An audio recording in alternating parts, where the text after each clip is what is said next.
LG그룹과 한화그룹이 배터리 동맹을 맺어 배터리 사업의 전방위적 협력을 약속했습니다.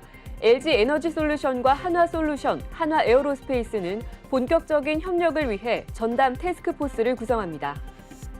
기아 노사가 화성시의 전기차 신공장 건설에 합의했습니다. 기아는 연 20만 대 생산을 목표로 올해 3월 공장 착공에 들어갑니다. 공정거래위원회가 LG U+와 KT의 기업 메시징 서비스 관련 불공정 행위에 대해 과징금을 부과한 것이 적법하다는 법원의 판단이 나왔습니다. 이윤 압착 행위를 규제할 수 있음을 명시적으로 판단한 최초 판례입니다. 이딴 철도 사고로 국토교통부가 안전체계 진단에 나서 철도 안전 강화 대책을 발표했습니다. 국토부는 4조 2교대의 근무 체계에 대해 3조 2교대로 바꾸도록 시정명령을 내렸습니다.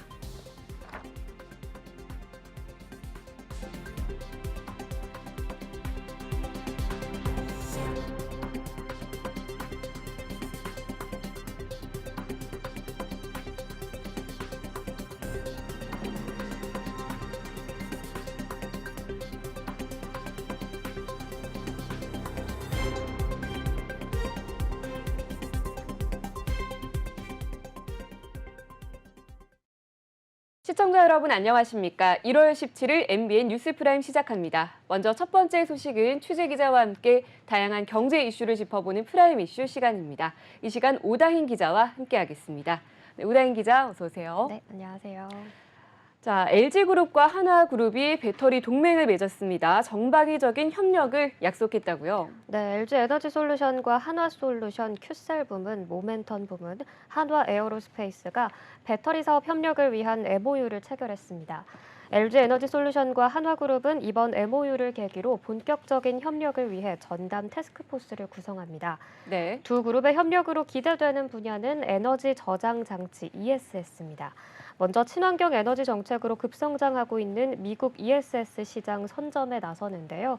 LG에너지솔루션과 한화큐셀은 미국 ESS 전용 배터리 생산 라인 구축을 위한 공동 투자를 추진하고 ESS에 포함되는 공조 시스템, 전장 부품 등 통합 시스템 솔루션 기술 개발을 진행합니다. 한화큐셀은 이번 협력으로 미국 전력 시장용 배터리 확보에 성공했다는 평가를 받습니다. 최근 재생에너지 도입 확대로 전력망 안정화와 전력의 효율적 사용을 위한 ESS 수요도 증가하고 있어서 안정적인 제품 수급이 중요한 상황인데요. 실제로 미국 전력망 ESS 시장은 2021년 9기가와트시에서 2031년에는 95기가와트시로 성장할 것으로 예상됩니다.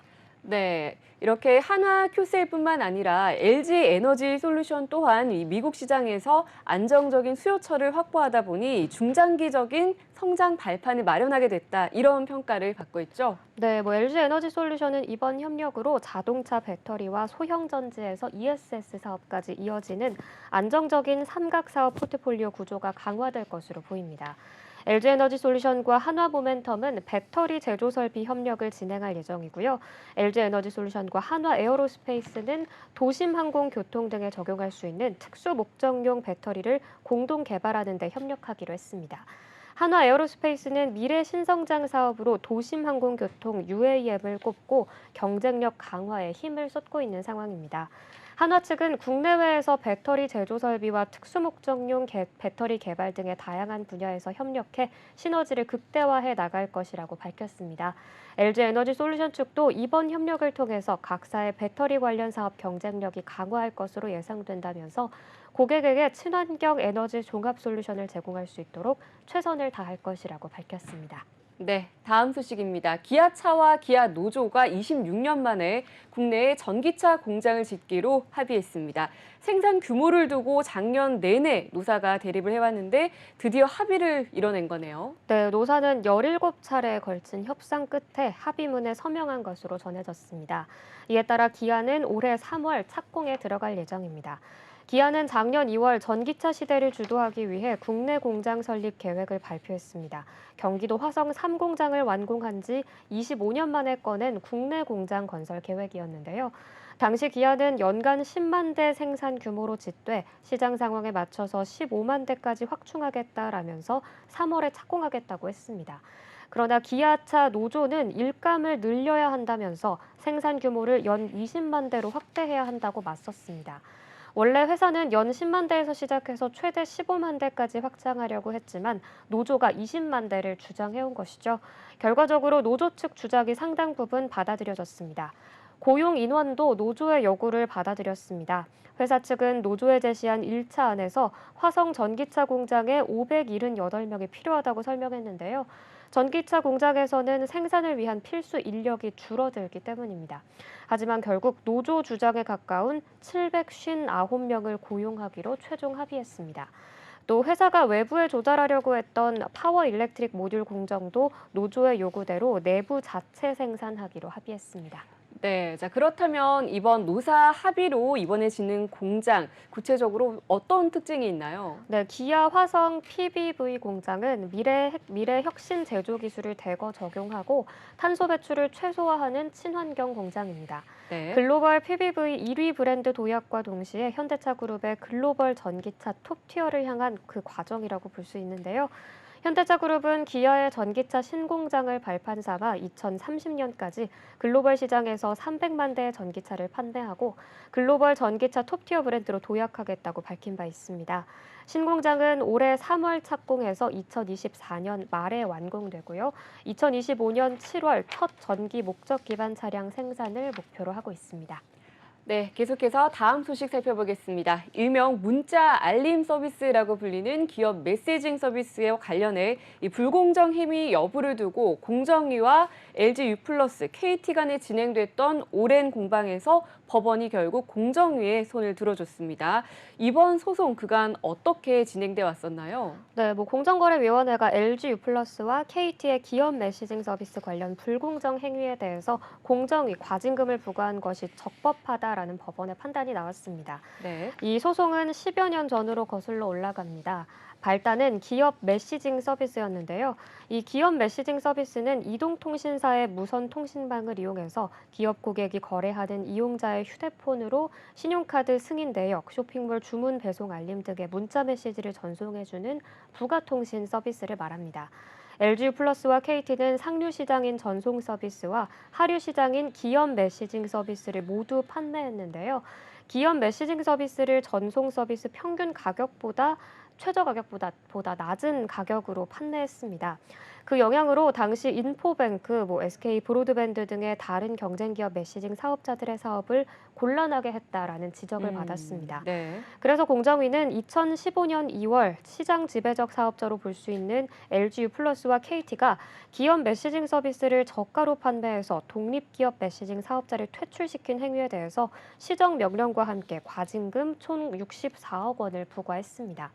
LG U+와 KT는 이에 불복해서 서울고등법원에 취소 소송을 제기했고요.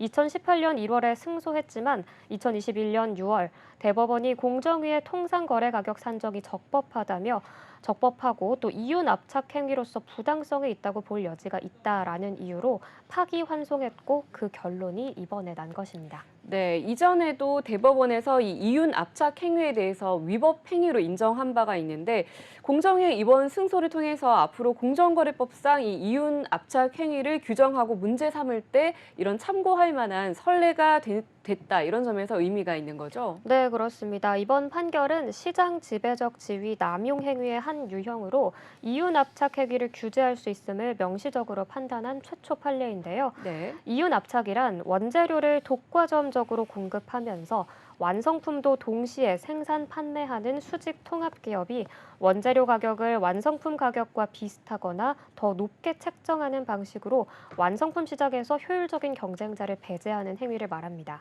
이번 사건에 대입해 보면 문제가 된 기업 메시징 서비스 제공 과정에서 이동통신사들의 경쟁력은 실제 경쟁력이 아니라 이용자들을 독점적으로 보유하는 시장 구조에서 나온 것일 뿐이므로 이를 경쟁력 있는 사업자의 공정한 경쟁으로 보기 어렵다라는 겁니다. 네. KT 측은 서울고법 파기환송심의 판결문을 분석하고 후속 대응에 나설 예정이라고 전했고요.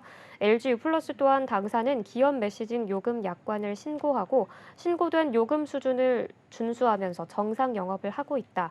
이번 결과에 대한 상고 여부는 내부적으로 검토한 후에 결정할 것이라고 입장을 밝혔습니다.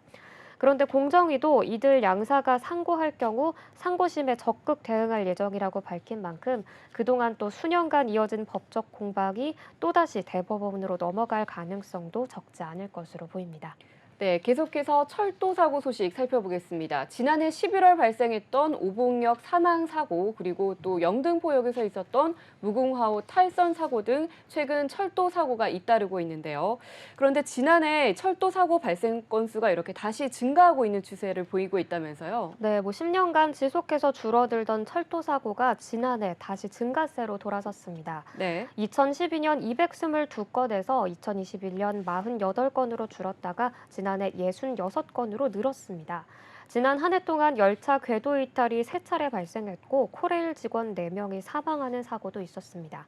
그래서 국토부가 민간철도안전전문위원단의 현장 점검과 단계기관 대책회의를 통해 코레일의 철도 안전체계 문제점이 무엇인지를 들여다봤는데요. 네. 국토부는 SRT 무궁화호 궤도 틀림이 번번이 관측됐음에도 보수를 지연하거나 누락하고 오봉역 신호가 계획대로 전환됐는지 확인도 하지 않고 기관차를 운행하는 등 기본 안전 수칙이 지켜지지 않아서 중대 사고로 연결됐다고 판단했습니다. 네. 또 충분한 사전 준비 없이 근무 체계를 변경하거나 경험이 부족한 신입사원들이 위험한 업무를 많이 맡는 등 조직 관리에 있어서도 안전 우선의 원칙이 제대로 지켜지지 않고 있었고 또 구시대적인 인력 위주의 유지 보수 역시 문제라고 봤습니다. 국토부 관계자는 비정규직의 정규직화, 베이비붐 세대의 은퇴가 맞물려 신규 인력이 많이 들어왔는데 제대로 관리가 되지 않아 사고가 잦아진 것으로 보인다라고 말했습니다. 네, 코레일 측에서 안전 수칙을 좀 지켜지지 않은 부분이 있는 것 같은데요. 그래서 국토부가 발표한 이 철도 안전 강화 대책에는 구체적으로 어떤 내용들이 포함됐나요? 네, 국토부는 코레일의 4조 2교대 근무 체계에 대해서 3조 2교대로 바꾸도록 시정 명령을 내렸습니다. 네. 코레일 노사는 2020년 1월부터 4조 2교대 근무를 시범 운영하고 있는데요. 국토부는 4조 2교대로 근무 체계 변경 이후 철도 사고가 늘었다라고 보고 있습니다. 네. 무궁화호가 탈선한 영등포역의 경우 4조 2교대 도입 이후 한 조당 하루 평균 인력이 40명에서 32명으로 줄었다는 겁니다. 앞서 원희룡 국토부 장관도 3조 2교대를 4조 2교대로 바꾸면서 투입 인원수가 줄었고 인력 부족 문제가 생겼다고 문제를 제기하기도 했는데요. 또 국토부는 작업자의 책임을 명확히 하기 위해 철도 유지 보수 실명제를 강화하고 기관사의 휴대전화 사용을 제한하기 위한 CCTV 설치 방안도 검토합니다. 철도 사고나 운행 장애 때 관제가 컨트롤타워 역할을 제대로 수행할 수 있도록 코레일 내에 흩어진 관제 기능은 하나로 모으기로 했습니다. 철도 정비를 위한 장비도 확대하고 코레일 내 안전 분야를 책임지는 안전부사장을 신설하는 방안도 추진합니다. 국토부는 이번 철도 안전 강화 대책의 세부 실행 계획을 마련해서 차질 없이 이행할 예정이고 특히 주요 10대 과제를 선정해 준비되는 과제부터 발표한다는 계획입니다. 네, 건설업계 소식도 좀 살펴보겠습니다. 국내의 초대형 인프라 사업 2건에 입찰을 해서 대우건설이 설계 적격자와 또 우선 협상 대상자로 선정이 됐습니다. 먼저 동부간선도로 지하화 사업은 어떤 사업인가요? 네, 대우건설 컨소시엄은 동부간선도로 지하화 사업 409에 대해 진행된 기본 설계 기술 제한 설계 적격 심의에서 평가 1위로 선정됐습니다. 동부간선도로 지하화 409는 서울시 영동대로 하교울역 교차로에서 영동대교 남단에 이르는 구간인데요. 터널 지하차도 출입시설과 지상 구간 확장을 진행하는 공사입니다. 동부간선도로 지하화 사업은 극심한 교통체증으로 심각한 어려움을 겪고 있는 서울 동부권 교통 흐름을 개선하는 핵심 사업으로 현재 대우건설이 추진하고 있는 동부간선도로 지하화 민간 투자 수합 구간과 연결돼서 서울 동부 지역 상습 교통 정체를 해소할 전망입니다. 네. 네, 또 대우건설은 앞으로 실시 설계 시행과 실시 설계 적격 심의의 절차를 거쳐서 계약 착공에 들어갈 예정이고요. 2028년 하반기 개통을 목표로 하고 있습니다. 네, 동부간선도로 지하 사업 외에도 또 수도권 광역 급행철도 GTX B노선의 건설 사업에도 대우건설이 이 컨소시엄이 우선 협상 대상자로 선정이 됐죠. 네, 국토교통부는 대우건설 컨소시엄을 또 수도권 광역 급행철도 B노선 민간 투자 사업 구간의 우선 협상 대상자로 선정했습니다. 네. 대우건설은 GTX A 노선의 참여에 이어서 B 노선에서도 우선 협상 대상자로 선정돼 이 GTX 사업에서 독보적인 위치를 확보하게 됐습니다. GTX B 노선 건설 사업은 인천광역시 인천대 입구역부터 마석에 이르는 총 82.7km 철도를 건설하는 사업으로 이번에 국토교통부에서 발표한 민자 사업은 인천대 입구역에서 서울 용산, 남양주 별내에서 마석에 이르는 총 62.8km를 신설하고 개량하는 사업입니다. 총 사업비가 3조 8천억 원대에 이르는 것으로 추정됩니다. 대우건설 컨소시엄은 신한은행, 대우건설 등이 출자하며 대우건설을 시공 주관사로 해서 포스코건설, 현대건설, DLENC 등 18개 건설사가 시공을 담당할 예정이고요. 2024년 착공해 2030년 개통을 목표로 추진될 예정입니다. 네. 대우건설 관계자는 GTX B 노선과 동부간선도로 지하화 사업이라는 초대형 인프라 사업을 주도하면서 국내 토목사업 최강자로 자리 잡을 예정이다. 두 사업의 빠른 진행과 완벽한 시공을 통해 향후 서울 수도권 광역 교통망을 획기적으로 개선시키는 데 기여하겠다라고 밝혔습니다. 네, 다음 소식입니다. 한국조선해양이 새해 첫 수주 소식을 전했는데요. 수주 규모가 무려 1조 원에 달한다고 합니다. 자세한 내용 전해주시죠. 네, 한국조선해양은 최근 오세아니아 소재 선사와 20만 입방미터급 초대형 LNG 운반선 3척을 9,714억 원에 건조하는 계약을 체결했다고 오늘 밝혔습니다. 이번에 수주한 LNG 운반선의 길이가 299.8m, 너비 48.9m 규모로 울산 현대중공업에서 건조해 2026년 상반기부터 순차적으로 선주사에 인도할 예정입니다. 이 계약으로 한국조선해양은 올해 전 세계에서 가장 먼저 LNG 운반선을 수주하게 됐습니다. 한국조선해양은 2017년부터 매년 전 세계에서 가장 많은 LNG 운반선을 수주해오면서 이 분야를 선도하고 있는데요. 특히 지난해에는 전 세계에서 발주된 LNG 운반선 총 173척 가운데 가장 많은 44척을 수주한 바 있습니다. 조선해운 시황 분석기관인 클락슨 리서치는 지난해 9월 발표한 클락슨 포캐스트 클럽에서 올해 LNG 운반선 발주가 83척에 달해 지난해에 이어서 견조한 수준을 이어갈 것으로 내다봤습니다. 한국조선해양 관계자는 LNG 운반선 발주 문의가 연초부터 이어지고 있다며 올해 LNG 운반선 등 친환경 고부가 가치 선박 수주에 집중해 수익성 강화에 힘쓸 것이라고 말했습니다.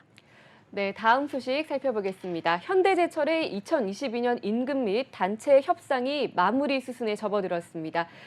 현재 5개 지회 중 4개의 지회에서 협상이 가결됐다면서요? 네, 현대제철 당진 하이스코 또 포항 순천 지회는 지난 14일 실시한 임단협 잔정협의안 재투표에서 각각 50% 이상 찬성률로 임단협 안건을 모두 통과시켰습니다. 네. 하지만 인천지회는 재투표 찬성률이 46.1%에 그치면서 유일하게 임단협이 통과하지 못한 상황인데요. 이번 임단협은 첫 투표에서 당진지회만 54.9%로 찬성률로 가결됐을 뿐 나머지 지회는 모두 부결됐었습니다. 노사는 이번 임단협에서 기본급 9만 8천 원 인상, 성과급 300%, 생산장려 격려금과 임금체계 개선 격려금 1,300만 원 지급에 합의했고 또 근무체계를 4조 2교대로 전환하는 데도 동의했습니다. 4조 2교대는 근무조를 4개로 나눠서 2개 조는 주간과 야간에 12시간 근무를 하고 나머지 2개 조는 쉬는 근무 방식입니다. 기존의 4조 3교대와 비교해서 근무 시간은 하루 길어지지만 연간 총 근무 시간은 똑같습니다. 무엇보다 휴일이 80일 이상 많아진다는 장점이 있는데요. 노조는 워라밸 강화 차원에서 4조 2교대 전환을 추진한 것으로 전해집니다. 네, 그러니까 현재 5개 지회 중에 인천지회만 이렇게 유일하게 임단협을 매듭짓지 못한 거네요. 네, 그렇습니다. 인천지회도 조만간 재투표를 실시할 예정인데요. 네. 당진지회뿐 아니라 나머지 지회들도 모두 임단협을 끝낸 상황이어서 인천지회도 다음 투표에서는 가결이 가능할 것으로 보고 있습니다. 업계는 현대제철이 연초에 파업 리스크를 덜어냈다는 점을 긍정적으로 평가하고 있습니다. 현대제철은 지난해 9월부터 노조가 게릴라 파업에 나서면서 10월 12일부터 26일까지 2주 동안 당진제철소 냉연 1, 2공장을 휴업한 적이 있는데요. 현대제철 관계자는 인천지회 의견을 들으면서 임단협을 마무리하는 데 최선을 다하겠다고 밝혔습니다. 네, 계속해서 다음 이슈 이어가 보겠습니다. 네이버 클라우드가 싱가포르 통신사와 협약을 맺고 이 동남아 지역 클라우드 생태계 확장에 나선다고 밝혔습니다. 싱가포르 통신사가 바로 스타허브라는 곳인데요. 어떤 곳인지 좀 자세하게 알려주시죠. 네, 스타허브는 싱가포르 통신 전문 기업으로 동남아 지역의 일반 고객과 기업 고객에게 20년 이상 통신, 엔터테인먼트, 콘텐츠 등의 서비스를 제공해 왔습니다. 네이버와 스타허브는 엣지 클라우드 컴퓨팅 기반의 5G 네트워크 서비스를 제공할 예정이며 스타허브의 클라우드 인피니티 프로그램의 일환으로 초저지연 클라우드 서비스를 공동 개발할 계획입니다. 네이버 클라우드는 네이버 신사옥 안에 있는 사설 5G 구축 경험과 기술력을 싱가포르 공공 5G에 접목합니다. 이와 함께 두 회사는 클라우드 관리 서비스 파트너십을 체결했습니다. 네이버 클라우드는 스타허브가 클라우드 MSP 사업자로의 입지를 다질 수 있도록 스타허브 파트너사의 기술 전문성과 리소스를 지원할 예정이라고 밝혔습니다. 니킬 이펜 스타허브 최고 경영자는 네이버 클라우드와의 협력으로 고객에게 무한한 서비스를 제공하고 스타허브의 지속 가능한 성장을 이뤄낼 수 있을 것으로 기대된다라고 말했습니다.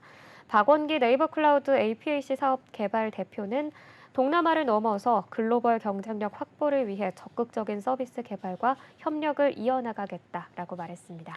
네, 이번에는 삼성전자 소식입니다. 삼성전자가 다음 달 진행될 갤럭시 23의 언팩 행사를 앞두고 이 카메라의 핵심인 이미지 센서 새 제품을 공개했다고 하는데 화질 성능이 더 좋아졌다면서요? 네, 삼성전자는 화질 성능이 대폭 개선된 이미지 센서 아이소셜 HP2를 출시했다고 밝혔습니다. 이미지 센서란 카메라를 통해 들어온 빛을 디지털 신호로 바꿔주는 시스템 반도체를 말하는데요. 신제품은 0.6 마이크로미터 픽셀 화소 2억 개를 탑재했고 최신 초고화소 센서 기술을 집약해서 언제 어디서든 밝고 선명한 이미지를 촬영할 수 있습니다. 신제품은 이번에 공개될 갤럭시 S23 울트라에 탑재된 것으로 전해집니다. 특히 HP2는 업계 최초로 듀얼 버티컬 트랜스퍼 게이트 기술을 적용했는데요. 이는 전자신호 전달 효율을 극대화하는 기술로 전화 저장 용량을 기존 2억 화소 제품 대비 최대 33%까지 높일 수 있습니다. 전화 저장 용량이 높아지면 더 풍부한 색 표현이 가능해집니다. 또 빛을 받아들이는 면적을 넓혀서 더 선명한 이미지를 제공합니다. 삼성전자는 2021년 2억 픽셀 이미지 센서를 최초로 개발하고 지난해에는 최소 크기의 픽셀 2억 개가 탑재된 제품을 선보이면서 기술 리더십 확보를 나서고 있습니다. 일반인들도 요즘에는 개인 유튜브를 운영하면서 고품질 영상에 대한 수요가 늘고 있어서 1억 픽셀 이상의 초고화소 시장은 앞으로의 성장 기대감이 큰 사업으로 보입니다. 네, 한 가지 소식 더 살펴보겠습니다. 재계 전반에서 설 명절을 앞두고 연휴가 시작되기 전에 이 판매 대금을 조기 지급하는 사례가 늘고 있습니다. 바로 협력사들의 자금난을 해소하기 위함인데요. 특히 건설사들이 조기 지급에 적극적으로 나서고 있다면서요. 네, 먼저 반도건설은 건설 경기 침체와 고금리로 어려움을 겪고 있는 중소협력사들의 자금난을 해소하기 위해서 설 연휴 전에 공사 대금을 조기 지급하기로 했습니다. 반도건설은 2018년부터 명절 전 공사대금 조기 지급을 꾸준히 실천해 왔는데요. 올해 30여 곳의 현장 300여 개 협력사에 700억 원 규모의 공사대금을 앞당겨 지급한다고 밝혔습니다. 그리고 포스코건설은 18일부터 31일까지 지급해야 하는 거래대금 897억 원을 오늘 지급한다는 계획을 밝혔습니다. 지급 대상은 최근 포스코건설과 거래하는 976개 중소기업으로 전액 현금으로 지급할 예정입니다. 네. HD 현대건설기계 부문의 현대제뉴인, 현대건설기계, 현대두산인프라코어 3개사도 설 명절을 앞두고 2,400억 원 규모의 구매 대금을 협력사에 조기 지급한다고 밝혔습니다. 지급 대상은 3사의 원자재, 부품, 소모품 등을 공급하는 중소중견기업 820곳으로 20일 전후로 지급을 마친다는 계획입니다. 네, 자 오늘도 다양한 경제 이슈들 잘 들었습니다. 오다인 기자 수고하셨습니다. 네, 고맙습니다.